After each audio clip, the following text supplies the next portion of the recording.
pour le FC Metz? Je crois, parce que je crois pas qu'il y ait un écart aussi important que les statistiques le montrent apparemment.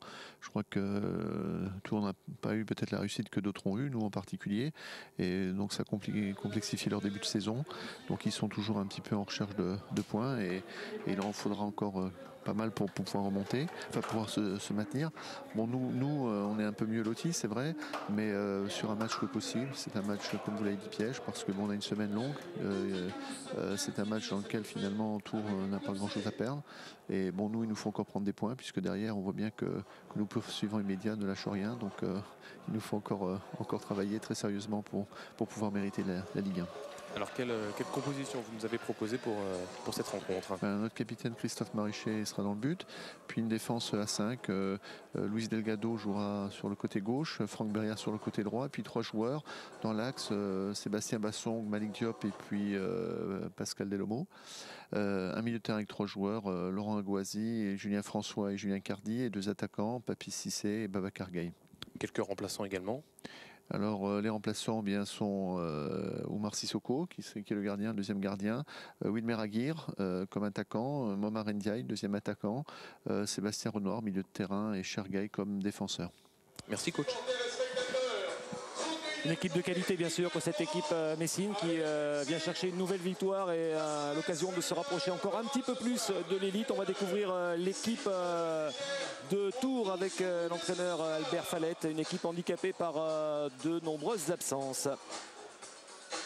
Alors match des extraits, match de la dernière chance, on peut l'appeler un petit peu comme on veut. Dans quel état d'esprit sont les Tourangeaux avant cette rencontre? On est dans l'état d'esprit d'une équipe qui joue contre le leader. Un leader très fort, donc à partir de ce moment-là, je crois qu'il n'y a pas midi à 14h, il faut prendre le match comme il est, tout de suite rentrer dans ce match et puis mettre cette équipe en difficulté comme on a su le faire contre Caen, et puis derrière ça être beaucoup plus solide sur le plan défensif. Sur le plan défensif, on va découvrir cette composition. Il faut être solide défensivement, il faut également marquer des buts. Oui, il faut marquer des buts. Donc dans les buts, Fabrice Catherine. À gauche, Sébastien Gondouin. Une axe centrale avec Bertin Touquenet et Michel Rodriguez. Latéral droit, David Delorey et capitaine. 2 milieux récupérateurs, Jacob Ba et Isiaga Souma. Avec une ligne de 3 composée de Cédric Collet côté gauche, Pape Diop en numéro 10 et Greg Carmona, milieu offensif droit. Et Christophe Mondane en tant que pointe. Et puis la blessure de Tony Vérel, donc ça vous l'apporte à quelques jeunes qui ont montré le bout de leur nez en DH. Oui, on a une équipe de DH qui joue les premiers rôles, donc on a quelques jeunes qui ont donné satisfaction tout au long de la saison, et puis on est dans la phase aussi de préparer la saison prochaine. Ces garçons-là font partie des garçons qui ont un gros potentiel, donc c'est la raison pour laquelle ils sont là ce soir.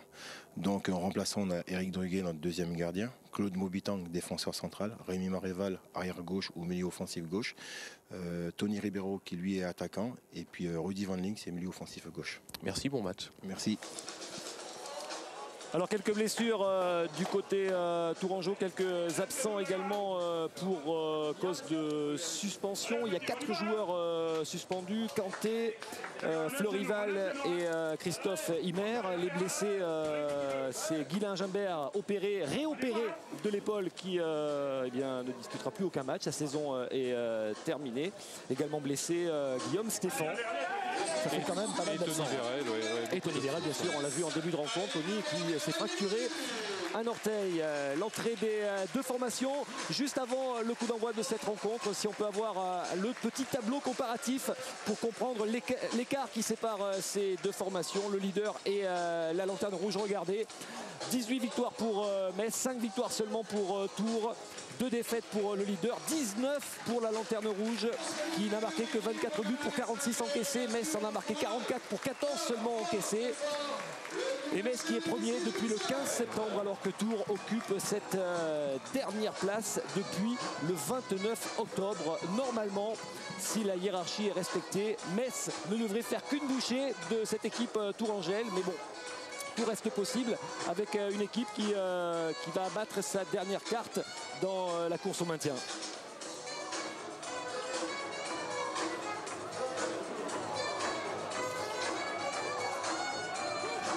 Cette dernière rencontre sera arbitrée par Philippe Kalt, l'arbitre de la Ligue d'Alsace, assisté de messieurs Caselli et Lopez. Le voilà l'arbitre de cette rencontre.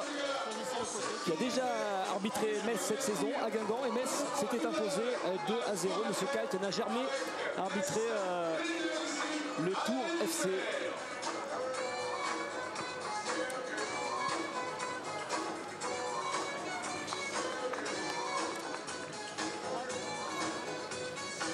Alors on le disait en préambule, Christophe, c'est jamais par hasard qu'on se retrouve dernier du championnat à 8 journées de la fin. Donc c'est sûr qu'Albert Fallette connaît les raisons, les circonstances qui font que son équipe se trouve en bien fâcheuse position. Mais l'objectif aujourd'hui, c'est d'essayer d'engranger un maximum de points. On parlait un petit peu ironiquement, parce que c'est vrai qu'on ne voit pas trop comment cette équipe qui a du mal à gagner, elle a fait un petit nul et 4 défaites lors des 5 derniers matchs. On ne voit pas comment elle pourrait se mettre à tout gagner d'un coup. Or il reste 8 matchs à jouer avec celui-là de ce soir, donc il faudrait gagner 7 matchs pour espérer se maintenir. Bon, l'objectif c'est Niort aujourd'hui, l'équipe de Faruk Hadzibegic qui est à la 17e place, donc premier non relégable, et Niort est à 11 points du FC Tours. Voilà l'objectif aujourd'hui, voilà le challenge, la cible des Tourangeaux qui ont encore un infime espoir. Le coup d'envoi de cette dernière rencontre de la 31e journée donnée par Philippe Kalt dans quelques secondes.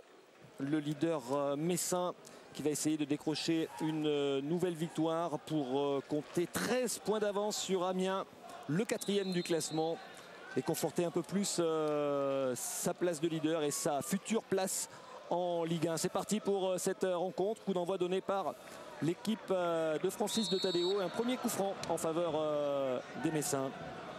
Avec des conditions parfaites, hein, messieurs, que ce soit au niveau de la température ou de la pelouse. Alors est-ce que ça va réussir au Tourangeau? C'est en tout cas certain que ça va être une bonne chose pour le jeu.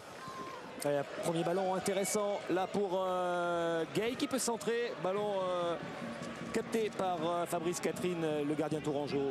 Alors Wilmer Aguirre a joué ces derniers matchs et a été plutôt performant avec l'attaque du FC Metz, mais là Francis de Tadeo est revenu à une équipe très classique dans son schéma tactique avec 5 défenseurs et un axe bien protégé comme d'habitude, 3 défenseurs axiaux avec Bassong, Delomo et Diop, et un milieu de terrain plus défensif axial, Julien François, qui est donc chargé de rester devant cette défense centrale à 3. Et puis devant, on retrouve le fameux duo Cissé-Gaille avec Laurent Aguazi, surnommé par Julien Cardi le Zizou de Metz. Et Aguirre également un petit surnom, Jean-Luc. Ah oui, vous voulez que je vous dise ça? Non, je ne vais pas vous le dire. Ouais, vous le dites si bien. Quand il rentrera, El Zorito, le petit renard, ouais. Le poulpe, non, c'est pas ce que vous m'aviez dit. Le poulpe, non, jamais. Si c'est Gay, 26 buts cette saison en championnat. Babacar Gay, c'est le meilleur buteur de cette Ligue 2. Ils sont 3 en tête du classement des buteurs avec Jean-Michel Lesage et Candia Traoré, les deux havrais. Quand on pense qu'au départ, dans les plans messins, c'était Aguirre, si c'était pas blessure musculaire, derrière la cuisse qui c'est pas bien soigné, c'était Aguirre, Lantéry, l'option normalement de départ de la saison. Finalement, ça a été Gay Cissé et il s'en porte plutôt très bien cette année avec ce duo-là. Avec un ballon en profondeur pour Mandane, le meilleur buteur tourangeau, qui a feinté la frappe, qui cherche du soutien, qui ne trouvera pas Diop. C'est arrivé trop tard les appuis, alors qu'il avait fait un bon travail très physique, Christophe Mandane, là, pour prendre le ballon, récupérer très haut ce ballon joué dans la profondeur côté gauche. Mandane qui est le meilleur buteur, Tourangeau effectivement, il a marqué qu'un seul but depuis le début du mois de janvier. Ouais, c'était bien. Il avait volé ce ballon à Malik Diop, mais les appuis, les soutiens sont arrivés trop tard. Un ballon d'attaque pour les Messins avec ce centre contré. Ce sera une sortie de but, mais pas contré ce ballon. Débordement de Luis Manuel Delgado.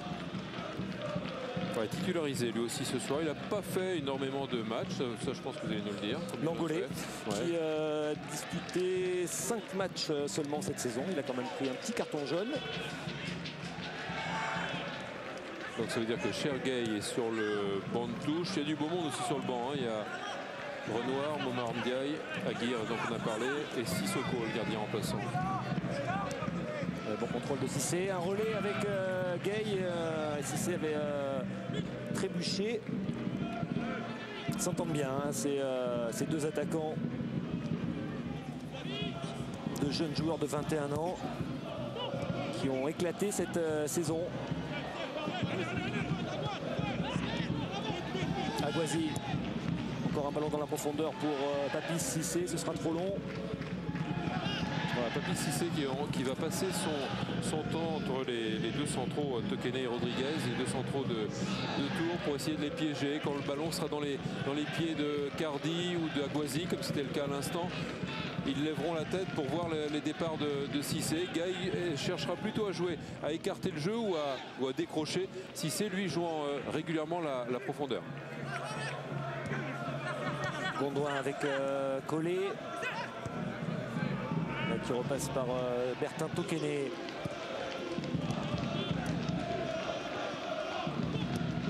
dans la profondeur, on recherche Christophe Mandane. Ballon récupéré par les Messins, pas trop longtemps.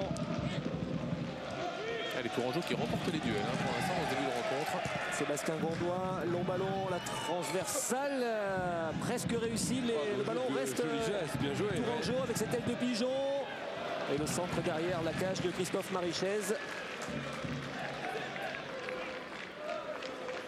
Ouais, bien joué, c'est Carmona qui a fait ce petit aile de pigeon pour. Il est lobé, donc il le fait au jugé, comme ça il le sent arriver derrière lui, le ballon, il le prend avec le côté du pied, face externe du pied pour le ramener, pour le remettre en jeu. Dommage que le centre derrière de Leray soit raté.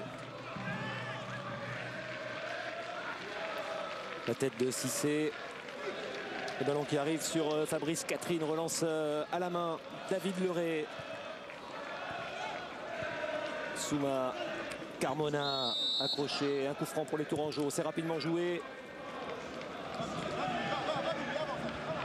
Côté gauche, il y a un joueur qui peut faire du mal à cette défense messine. C'est lui là qui vient d'être recherché, Cédric Collet. C'est un joueur très puissant, voilà, très puissant, très athlétique, mais très rapide, dribbleur aussi, qui a une grosse frappe de balle. Dans un bon soir, il peut faire beaucoup de mal à Beria et à toute la défense de Metz.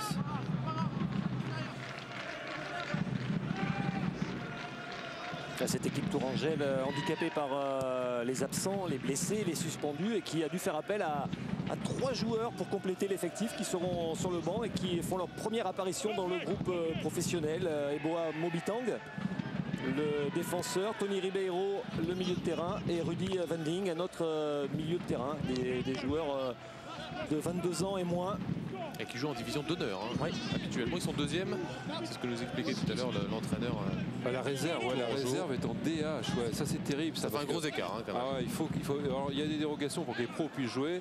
Mais quand même, bon, ils sont à un point de Malesherbes et il reste 7 matchs à jouer. Le premier monte, le deuxième joue le barrage. Donc c'est pas mal parti pour essayer de remonter en CFA2. Mais enfin, ouais, il faudrait absolument que la réserve recolle plus à l'équipe première, à l'équipe pro de Ligue 2. Ouais. Le long ballon de Rodriguez vers Christophe Mandane. Le contrôle était difficile. Et la touche pour le Tours FC. Qui tient bien le choc là, pour l'instant, hein, depuis ces premières minutes, et qui essaie résolument de mettre du rythme dans cette rencontre en jouant très vite les coups de pied arrêtés, les remises en jeu. En tout cas, elle tient bien le choc, surtout au niveau du milieu de terrain, qui est un des points forts de l'équipe Messine, qui a très peu de points faibles, parce que quand on est premier comme ça depuis si longtemps, c'est qu'on a très peu de faiblesse dans son jeu. 14 buts encaissés seulement pour la mauvaise relance. En 30 matchs, et une relance manquée sans conséquence avec cette récupération de Bertin Tokene. C'est la deuxième relance délicate là pour Fabrice Catherine. Ouais, 14 buts encaissés, c'est impressionnant. Hein. Ouais, très impressionnant. 8 seulement à l'extérieur. C'est la meilleure équipe sur le plan défensif, au général, à l'extérieur. C'est l'équipe qui. C'est pour ça qu'il y a aussi un sacré challenge hein, pour Tours. Bien sûr, puisqu'il y a un infime espoir. Donc c'est essayer de le jouer. Enfin, mathématiquement, c'est pas encore plié. Donc évidemment, les joueurs gardent un petit peu d'optimisme. Mais c'est aussi surtout de battre Metz. Metz qui ne perd pas, que personne n'arrive à battre. 2 défaites seulement dans le championnat. Une en 2006, une seule en 2007. Ce serait un sacré exploit pour les derniers de la classe de battre le premier. En tout cas, Jean-Luc, attention à cette action. Ouais, dans les gants de Marie-Chaise. Il y a deux joueurs, hein, Jean-Luc, je ne sais pas ce que vous en pensez, qui posent beaucoup de problèmes pour l'instant. Ce sont les 2 milieux de terrain, Julien François et Julien Cardi, les 2 Juliens qui vraiment bougent le milieu de terrain et qui posent beaucoup de problèmes à cette attaque tourangelle. Hein. Donc c'est pas uniquement les défenseurs qui sont responsables de cette bonne tenue de la défense messine. Ah bah oui, mais c'est un tout. Effectivement, quand le ballon est perdu par une équipe, c'est tout le bloc, toute l'équipe, pas seulement les défenseurs ou les milieux défensifs, qui doivent faire l'effort de replacement. Parce que si les attaquants font mal ce travail essentiel, ça met en déséquilibre tout le reste de l'équipe. Donc bien sûr, si une équipe ne prend pas beaucoup de buts, c'est pas seulement parce que ses défenseurs sont bons ou le gardien exceptionnel. Non, bien sûr, c'est parce que toute l'équipe se positionne bien et travaille d'arrache-pied pour récupérer le ballon et bien protéger son but. La fameuse philosophie de l'Ajax Amsterdam de Johan Cruyff et de l'équipe néerlandaise de Cruyff. Hein. Tout le monde attaque, tout le monde défend. Tout le monde doit être concerné lorsque le ballon est perdu. Et c'est vrai que ce bloc messin est vraiment redoutable hein, cette saison. D'ailleurs, les stats, sont pas toujours les équipes qui ont la meilleure attaque qui gagnent ou qui gagnent les championnats et qui montent. Mais ce sont quasiment tout le temps les meilleures défenses. Donc il faut des bases solides pour pouvoir aussi se libérer sereinement vers l'avant. Un coup franc pour cette équipe messine.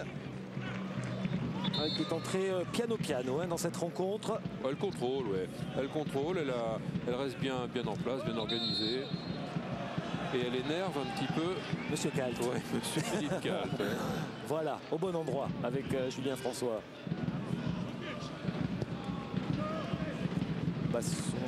Cette remise de latéraux. La fin de course était bien vue là, de la part de Cissé. Et la défense tourangelle qui parvient à se dégager. Collé.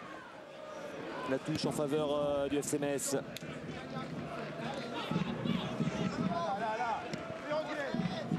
Delomo. Opération coulée, le pied en avant, les 2 joueurs d'ailleurs. Ah, c'est pas Julien François qui va enlever le pied, lui, hein, ça c'est sûr. Et Collet, costaud, comme on disait tout à l'heure, non plus. Ouais. Donc l'arbitre a bien fait de laisser jouer avec ce ballon pour Carmona. Elle voulait jouer en retrait avec Mandal, finalement il choisit le centre. Ballon capté par Marie-Chaise qui relance rapidement à la main pour donner du rythme à cette rencontre. Aguazi a trouvé Babacar Gueye sur le côté. Il fait du bon boulot, hein, Grégory Carmona là-bas sur son côté droit pour tour. Avec Cardi. C'est fort, oui. Passe imprécise là de Julien Cardi. L'ancien Toulousain.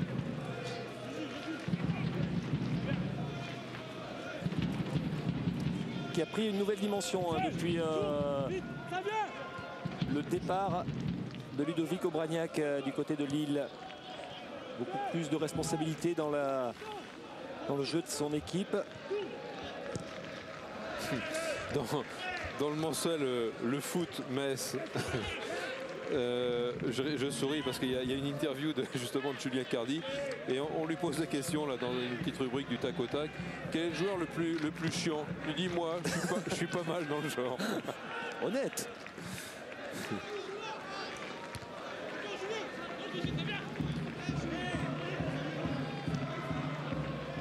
Et on recherche beaucoup Mandane hein, par-dessus la défense messine. Sans succès pour l'instant. Mandane, si les Tourangeaux ne l'appuient pas, ne le soutiennent pas davantage, va avoir du mal quand même parce qu'il va se retrouver seul contre trois défenseurs centraux. Il faut absolument que Kouli Diop et les autres milieux, Souma et Bas à tour de rôle, viennent l'aider. C'est un bon ballon ça. Pour Collet. Allez, il a le temps d'ajuster un centre peut-être. Il a levé la tête. Il repique à l'intérieur. La frappe écrasée. Pied droit, c'est dommage. Il avait réussi à s'ouvrir hein, le chemin du but. Ouais, bonne fin de centre, pied gauche. Le pied droit est un petit peu moins précis que le gauche. Vous verrez, vous aurez l'occasion de le voir. Mais c'est dommage parce que Pascal Delomo avait plongé sur la fin de centre. Voilà la petite hésitation qui permet de faire la différence pour Collet. La fin est moins heureuse, mais enfin un bon mouvement, je dirais presque côté gauche pour les Tourangeaux qui avaient tendance à passer plutôt à droite du côté de Carmona. Et la première alerte pour cette défense messine. Et encore une récupération, il n'a pas pu le servir. Une tentative de lob, de loin. Audacieux. Carmona. Il est plein de techniques, plein de coups d'œil, Grégory Carmona. Je ne serais pas étonné qu'il nous fasse un petit exploit technique dans cette partie parce qu'il est bien, il est en bonne disposition. Il a pas pu jouer avec Mandane qui était. On va revoir avec Fred, tiens, sûrement. On va regarder ça. On va vous montrer ça parce que ça valait le coup. Mandane était parti trop vite dans la profondeur et du coup Carmona a tout de suite imaginé une autre solution qui était celle de lober Marichès légèrement avancé. Et Carmona il est inspiré ce soir, hein. C'est pas la première fois qu'il nous tente un petit geste. Alors ça, aile de pigeon tout à l'heure, le lob du milieu de terrain. Il y en a un aussi qui est plein de bêtises, c'est lui d'ailleurs le but. Voilà. Tu l'as reconnu, non? C'est lui, c'est Fred, non? Fred Corsi. Le Dumbo de l'équipe, voilà. Ça passait presque, hein, pas signalé, il était à la limite du hors-jeu. Mandane.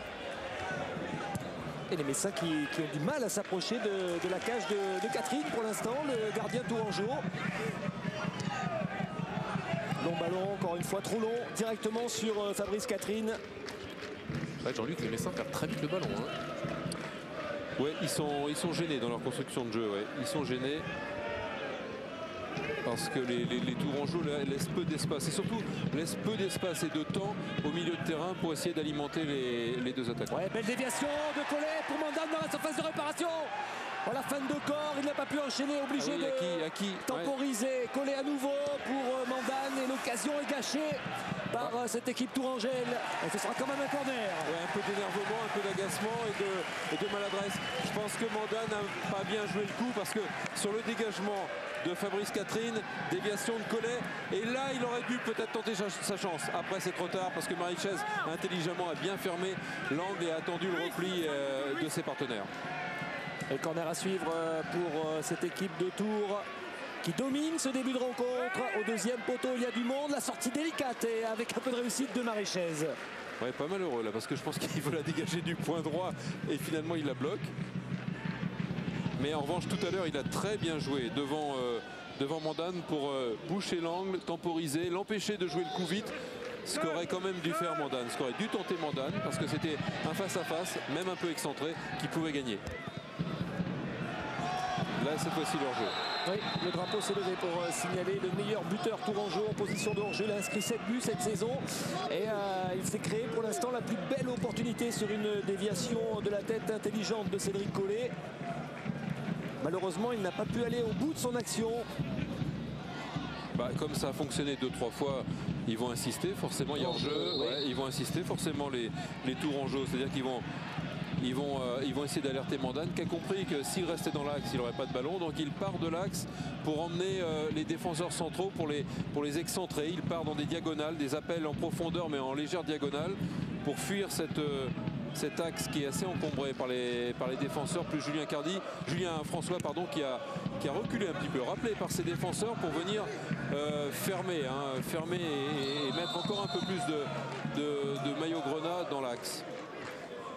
Papis Cissé l'a sanctionné pour avoir chargé Sébastien Gondouin.